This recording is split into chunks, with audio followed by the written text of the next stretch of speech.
Hindi bagay sa'yo may hawak ng baso ng alak. It's not like you, darling. Halatang may problema ka.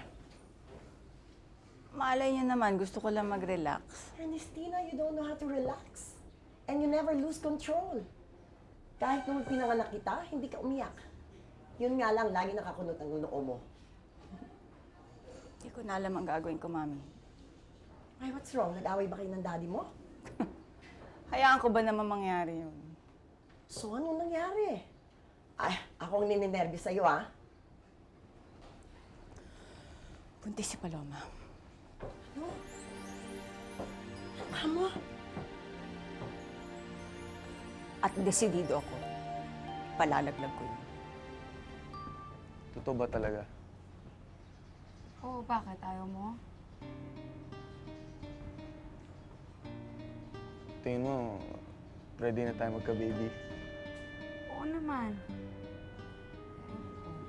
Siguro. Pero huwag kang mag-alala. May backer na tayo. Bakit? Sino na ba mga pinagsabihan mo? Basta. Kakampi ko siya. Tutulungan niya tayo. Yan ka na naman sa mga pasikre-sikreto mo eh. Ano, sino nga? Sino nga pinagsabihan mo? Basta. Hindi niya ako ipapahamak. Sigurado ako, magiging okay na lahat. Sana maging okay na ang lahat. Pati na yung kaguluhan dito sa San Dionisio. Hoy! Kayo ba may gawa niyan? Hindi ako, sir, ha? Wala kaming alam dyan, Alam niyo bang bawal yan? Hoy! Pag nahuli namin kayo! Mga tuta! Pag nahuli namin kayo! Makakukulo kayo! Paloma. Oh my God, Ernestina. Ernestina, hindi dapat malaman to ng daddy mo. Baka takayin sa puso yun. Relax. Huwag kang mag-alala. Hindi naman magsasalita yun eh. Yun din ba ang gusto ni Paloma? Ang ipalaglag ang bata? Hindi. Gusto niya magka-baby. Mag-asawa. Bata eh. Sa edad niyang yun, baka mas malala pa yung sa abortion. Bakit, Mami? Hindi ba ganun din naman ako noon?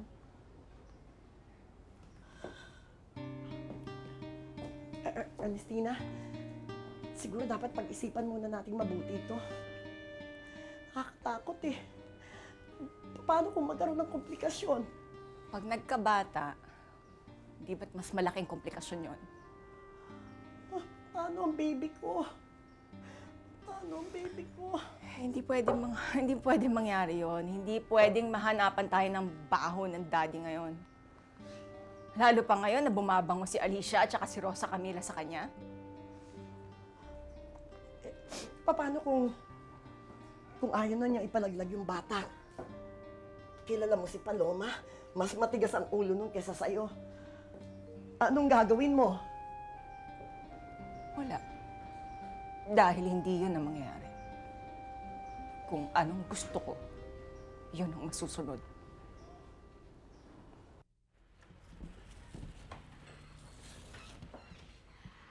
Welcome back, Rosa Camila! Uy, salamat naman. Uy, sorry hindi ako nakadala ulit dun sa ospital. Ang dami ko kasing inasikaso eh. Maraming inasikaso maliban sa boyfriend mo. Oo, sasabihin ko sa'yo, one day magugulat ka na lang. Ano yun? Basta, grabe, ang saya-saya ko. Alam mo, sana palagi na lang ganito. Nakakatuwa talaga to. Huwag muna! Gusto ko pa makasama ang anak ko. Nay, libre na si Nay. Oh, natutulog lang naman siya. Pabayaan yun na. Nay, hindi mo matatahimik si Kuya Val kung hindi natin siya ililibing na maayos. Huwag na ilipinan. Nakita po ba yung litrato niya? Ang gwapo-gwapo ng anak kong si Val. At ang bait-bait pa ng batang. Ba't po nagawa nila siya kansya?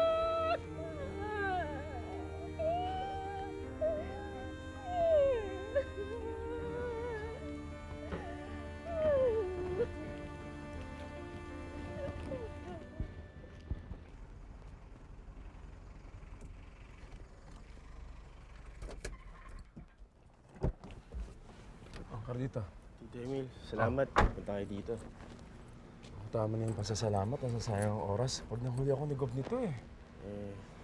Hindi ko alam kung paano ko umpisahan eh. Ganun ba? O di magtawagan na lang tayo. Hindi ko kasi alam kung sino pwede kong lapitan para sabihin sa ganitong bagay eh. Lahat na lang may kailangan sa akin. Lagi na lang may kailangan gawin. Hindi ko alam kung bakit naging ganito kami ni Rosa Camila. Hindi naman kami nag-aaway. Alam mo, Carlito, hindi lang kayong dalawang tao sa mundo. Minsan nga nakatayo ko lang may nangyayari sa inyo eh. Kasi may mga nasa paligid mo. Yun nga, kaya nga nag-halo-halo na yung nararamdaman ko eh. Halong dapat, tsaka halong totoo. Carlito, naitanong mo na ba sa sarili mo na kung hindi si Governor Leandro Montimayor ang naging ama ni Rosa Camila, magkakaroon ka ba ng ganitong problema? Kailan natin sasabihin kay mami at daddy na magkaka-baby na ako? Yung mga ganyang bagay, may tamang timing yan. Magulo pang situation ni daddy eh. Magalit kaya sila. Kaya, ang gagawin nila, pipilitin nila kami magpakasal ni Dindo. Ang dami kong tanong, ano? Naisip mo bang meron ka pang ibang options? Tulad ng, abortion? Hindi yun option para sa akin. Kasi masyado ka pang bata eh. Baka masira yung mga plano mo. Okay lang yun. Mahal naman ako ni Dindo eh. Anong papakain niya sa'yo? Akala ko ba kakampi kita? Naku, akala ko naman kasi ang gusto mo marinig yung katotohanan. Hindi ko alam, gusto mo pala fairy tale. Basta. Kahit anong mangyari, tutuloy ko tong baby ko. Alam mo ate, hindi ko pa siya nakikita. Mahal ko na siya eh. Masyado ka sentimental, alam mo yun? Hindi pa naman tao yan eh. Di ka pa kasi nagkaka-baby kaya hindi mo alam.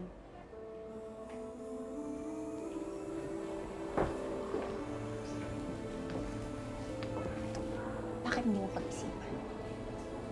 Habang may oras pa. Wala nang dapat pag-isipan eh.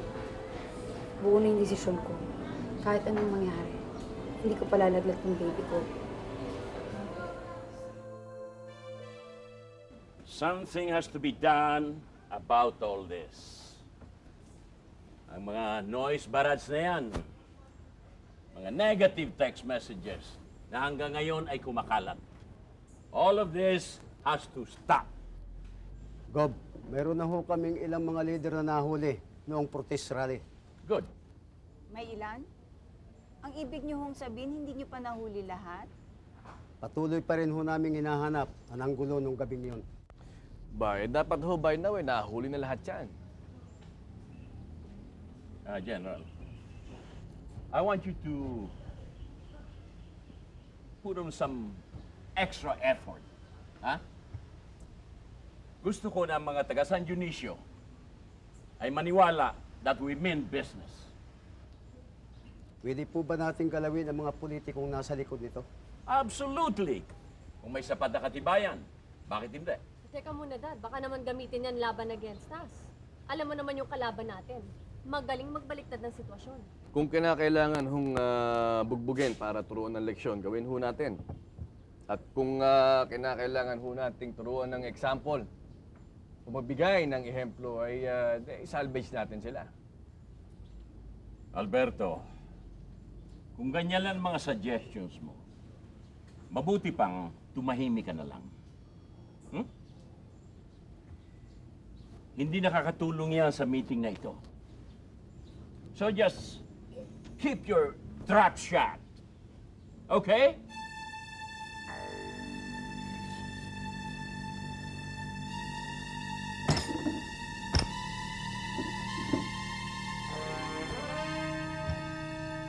Ernestina, rendahan mo yung kapatid mo. Malapit ako mapuno.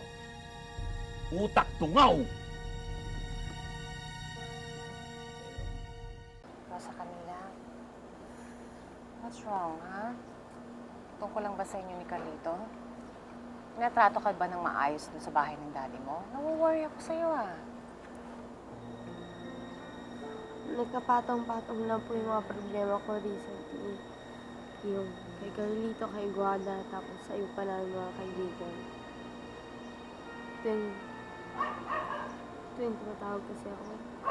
Parati silang wala. Anak, Buti na nga lang, yung isa naging honest enough to say na hindi daw niya ako pwedeng kausapin. Dahil pinagbabawalan siya ng parents niya. isipin mo na lang na, anak, hindi mo sila tunay na kaibigan, anak. Kung basta-basta sila maniniwala sa ibang tao. Di ba? Ma, hindi ko naman kasalanan to, di ba?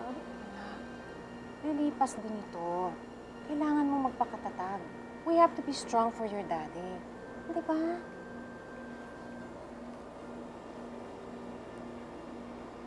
Ma,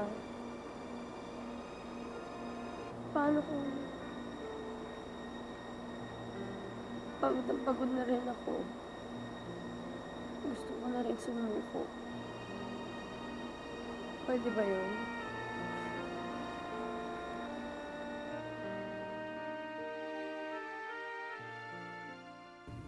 Panay yata labas mo nitong mga nakarang araw. Di ba sabi ko sa'yo sa usapan namin ng pamilya? Yung tungkol kay Kuya Val. Bakit di mo ako sinasama? Usapan namin mag-anak kasi yun eh. Kapag nagagalit kayo sa mga Montemayor, sinasama niyo ako. Tinuturing niyo ako na bahagi niyo. Pero ibang bagay, iniitsapwera mo na ako. Maliit na bagay lang naman yun eh. Tsaka personal. Mababagot ka lang doon. Huwag mo na ako daanin sa ganyan. Baka naman may iba ka nang pinupuntahan. Ito naman. Nagsiselos ka ba? Hindi. Basta nag-aalala lang ako. Hindi ka naman dati masikreto sa akin eh. Wala naman akong ginagawang ikasasakit mo eh. Tama ba yun, Mrs.? Nestor, kung may ginagawa kang masama para lang sa pera, alam mo naman may naipon ako. Nakakaraos naman tayo kahit papano ah.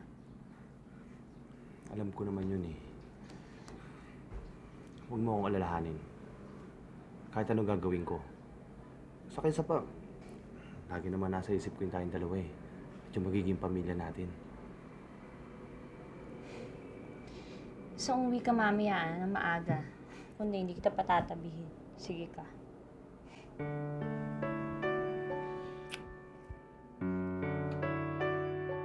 Oh, mas maganda nga yun eh, di ba? Parang hindi niya malaman kung anong ginagawa mo. Mahal ko si Lucinda. Mahal mo yung isang babae na nagpaplano ng masama laban sa sarili niyang pamilya? Ngayon, sino ang sa atin? Iba si Lucinda. Tinalikuran niya ang pamilya niya dahil sa akin. Parang insulto ka ba? Hindi ako nang-iinsulto, pare. May naalala lang ako. Alam mo, ganyan-ganyan din yung sinabi sa akin nun. Nagsabi rin sa akin niya na tatalikuran niya ang pamilya niya para lang sa akin. Oh, wala rin nangyari. Naalala ko lang bigla kaya ako natawa. Pero hindi kita iniinsulto, pare. Ano sinasabi mo? Pare, ito lang masasabi ko sa'yo. Ang babae, mabait lang yan sa umpisa. Pag yung bago ka pa lang sa kanya, yung nagugutom, halos sumisikip na yung tirahan. Pero pag tagal-tagal niyan, hahanap-hanapin rin niya yung nakasanayan niyang buhay na nawala nang dahil sa pagsama niya sa'yo. Yung ba nangyari sa'yo? Yan ang mangyayari sa kahit na sinong lalaki na sumubok na tapatan ng pagmamahal yung perang hawak ng babae. Pag tagal-tagal, mawawala rin yan. Ito naman ang tanong ko sa'yo, pare. Pag nagkataon, saan ka pupulutin?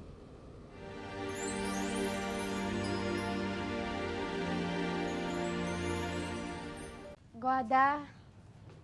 Hi. Maupo tayo. Nag-order ka na ba? Magkakape lang ako, hindi ako matatagal. Ay, sayang. In-order ko pa naman yung favorite mo na pasta. Akala ko kasi... Akala mo kasi ano, magkukumustahan tayong dalawa? Bakit ganyan ka naman magsalita sa akin? Hindi naman ata dapat ganyan. Wala naman akong nagawang kasalanan sa'yo, ah. Didiretsuhin kita, Rosa Camila. Pasensya ka na kung ngayon ko lang ito gagawin, ah. Dapat pala noon pa lang kinlaro ko na sa'yo. Best friends tayo noon. Best friends pa rin naman din. Pwede ba tigilan na natin itong papapanggap na to? Ano mang iniisip mo, ha? Anong ine-expect mo? Na walang magbabago pagkatapos papatay ng daddy mo mga magulang ko? Eh, mas magaling ka pa pala sa mga pulis. Mga pulis, wala pang suspect sa'yo. Tatay ko, guilty na. Oo nga pala. Normally, wala akong pakialam sa buhay ni Carlito, lalo na pagdating sa mga relasyon niya. Pero iibahin ko to. Kasi iba ang sitwasyon.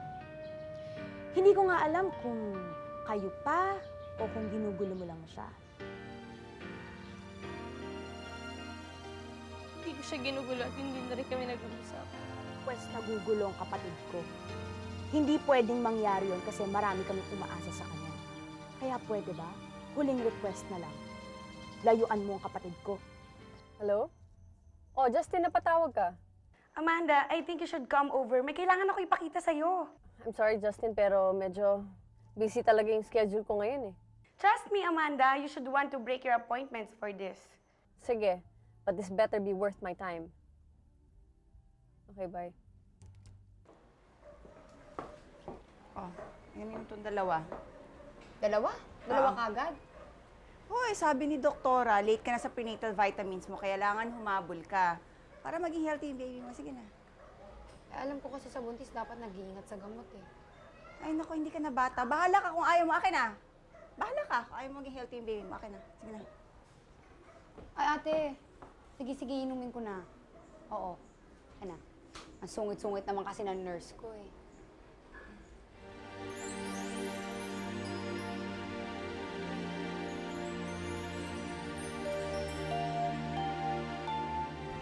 Manong, alam mo naman yung papunta sa clinic, hindi ba? Opo. Ate, saan tayo? Ba't nahihilo ako? Huwag kang mag-alala. Akong bahala.